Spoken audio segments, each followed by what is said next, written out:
Hi, my name is Joseph Parker, WBO champion of the world, and you're watching Sporting Icons. Okay, so Joseph Parker says that he will knock out Deontay Wilder and people will talk about his power after the fight. Now, can Parker knock out Deontay Wilder? I think a lot of people go, no, he can't, no, not a chance, it's a mismatch, Wilder's going to beat him, yada, yada, yada. And, of course, it's very easy to say that. It's a 50-50, isn't it? You know, you pick one side and you've got a 50% chance of being right. But Parker does have the ability and the power to knock out Deontay Wilder. Don't be surprised if he knocks out Deontay Wilder. I mean, he can certainly outbox him, we know that much. But Wilder, even that one round that he had against Robert Helenius in the past, 18 months, 2 years, whatever it is now, I don't put any kind of stock into the inactivity. Parker's been speaking quite a lot about that, the fact that he's been active and Wilder hasn't. I don't put stock into that at all. I really don't. And especially when you're a Wilder isn't the kind of fighter, he's not a brawler, okay? He doesn't put a lot of effort in when he's fighting. He's just looking for that right hand. That's what he does. He goes on the back foot and looks for the right hand. And that's not going to tire out Wilder. To tire out Wilder, then you need to do what Artur Spilka was doing. You need to do what Johan Duapa had done. And, of course, you need to do, most certainly, what Tyson Fury had done with him, which is put the pressure on him and make him work. Hurt him.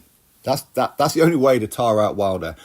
And if it goes past 5 or 6 rounds and Parker is outworking Deontay Wilder, yes, of course, then Wilder's power won't be as powerful as what it has been. Not that Wilder's a big, strong guy. He's not at all.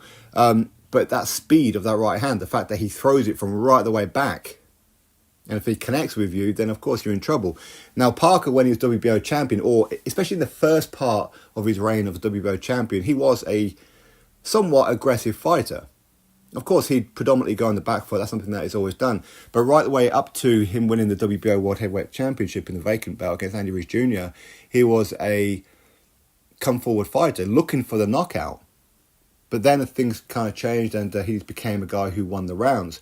But now with Andy Lee, at times he does throw quite a lot of punches and quite a lot of combinations, like against Joe Joyce and things like that. So, of course, when it comes to maybe Parker tiring and Parker making a mistake and Parker getting hit by Wilder, that's more of a probability at this stage.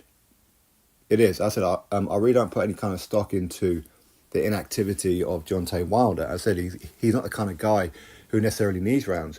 But Parker does need to be aggressive. If he's planning on just outboxing him and seeing through the distance, he might struggle because we've seen with Wilder before, he could knock you out. He could knock out Parker in one round.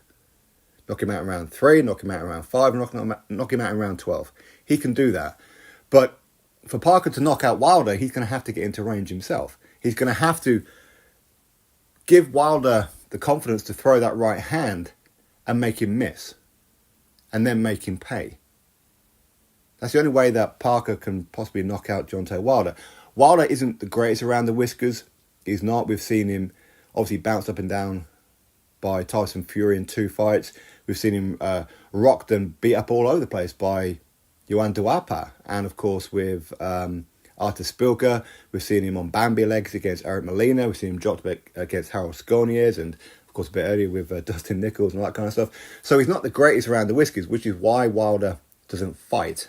He just looks for that one punch. He looks to survive, looks for a mistake, and that's what he does. Parker has the experience, and of course he's been in there with much better opposition outside of Tyson Fury of what Wilder fought. The Luis Ortiz, listen, he's an old man, but still a decent win. Of course it was. But he was losing every round up to that point. And this is kind of, it's got that feel of very similarity with Luis Ortiz with Joseph Parker. Okay, Luis Ortiz southpaw, Parker's orthodox fighter. But meaning that Parker's going to have to be very, very fast with his feet, very fast with his hands. He's going to have to be. He can't go on the back foot with Deontay Wilder. When you're on the back foot with a Deontay Wilder, that's what Wilder wants. Wilder doesn't like it on the back foot himself. So if you're going to go on the back foot and force or let Wilder come forward onto you, then that's when you're in trouble. But at the same time, if you throw yourself into distance with Wilder, try and throw the bombs and try and get him out of there, of course, you can always walk onto one yourself.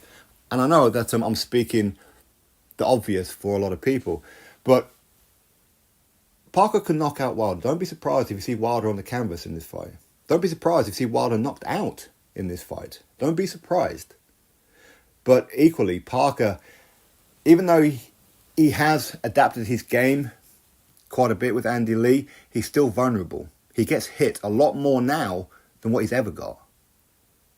At one time, Parker had this mythological iron chin, like what Joe Joyce has had. And even back then, I said the same thing. Everybody can be knocked out. Everybody can be hurt. Everybody can be dropped. And of course, that proved to be right. Parker, he got dropped twice by Dillian Whyte. He got dropped by a Derek Chisora. And he got knocked out by Joe Joyce. So yes, he can be knocked out. And he can certainly be knocked out by Deontay Wilder. But I wouldn't see this as a shock. If Parker knocked out or even just beat Deontay Wilder, that's not a shock for me. It wouldn't be a shock at all. It really wouldn't be. But at the same time, you do have to make Wilder the favourite. You do. There's a very real chance that Wilder gets rid of Parker in the first round or two. There's a very real chance of that. But likewise, Parker can hurt Wilder. And he can beat Wilder. I know a lot of people dismiss that like it's a nothing. And it's very easy to say it. And if the fight goes the way of a Wilder win, you can say, see, I told you. Because again, in boxing, it's very, very easy to just pick a side. Because I said you got a 50% chance of being right or wrong. It's not that much of a gamble. But Parker can knock out Wilder. He can hurt Wilder. He certainly can. But will he? Without walking onto himself? Well, we'll have to wait and see on fight night. We really would. But I said Wilder has to be the favourite in this fight. But Parker, sure, he could knock out Wilder. Why not? Drop your thoughts below. Click thumbs up, subscribe. Catch you next video.